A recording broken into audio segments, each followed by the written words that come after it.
காலை உணவு. இந்த காலை உணவு வந்து நமக்கு வந்து இலுப்பைப்பு சம்பா கஞ்சி. இது ரொம்ப நல்ல டேஸ்ட்டாகவும் இருக்குது. முதல் நாள் சமைச்சு அந்த வடித்த தண்ணியை வச்சுருந்து கொஞ்சம் ஆறினோன்னே அதில் ஊற்றி கொஞ்சம் தண்ணி ஊற்றி வச்சுருந்தோம்.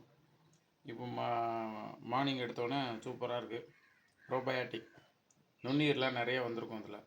அது கூட ஜீரகம், கெபீர், இந்த தயிர் வந்து கெபீர் அப்படின்றத வந்து எடுத்துக்குவோம். இதுலேயும் ப்ரோபயாட்டிக் தான் அதிகமாக இருக்குது.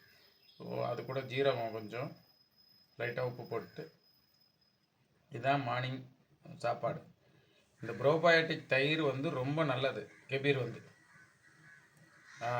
மற்ற தயிரோட கெபீர் தயிர் வந்து நிறைய நுண்ணுயிர் அதிகமாக இருக்கும்.